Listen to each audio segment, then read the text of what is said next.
course, is when we let the bureaucrats and the politicians get involved. When they goof up, it really is a disaster. It's a disaster for the whole country and everybody involved. And therefore, the true understanding and belief in what liberty is all about is key.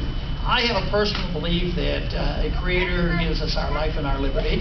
Others might call it natural rights, but it's virtually politically the same thing. That we have a natural right to our life and our liberties. We should have a natural right to keep the fruits of our labor, which means that we should even have an income tax.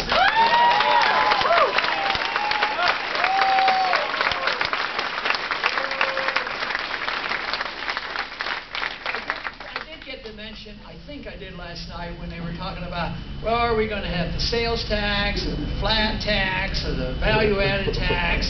And I did point out, I think, when the gentleman asked me, he said, what are we going to replace the income tax with? And they were all talking about these various things. I keep thinking, well, it's a pretty good idea. If we're going to get rid of the income tax, why replace it with anything?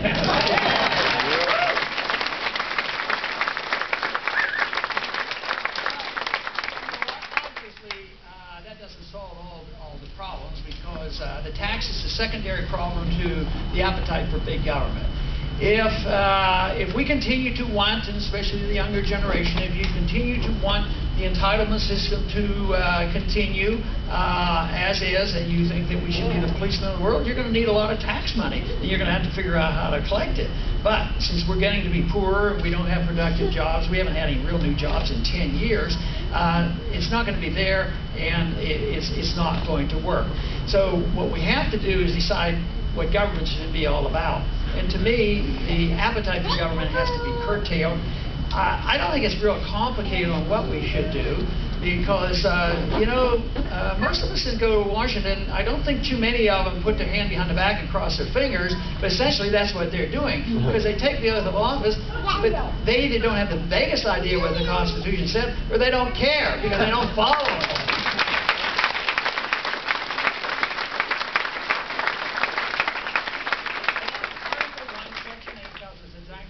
Where we have authority to be involved, and of course we're involved in so many other things. But I see the basic economic flaw that we've developed here worldwide, because the dollar is worldwide, it's a worldwide reserve currency, and we've had sort of a lucky deal for decades now. We print the money, ship it out, and get good products at cheap level. But the limiting factor is debt, sovereign debt, personal debt, all kind of debt, and it's unsustainable. And this is why the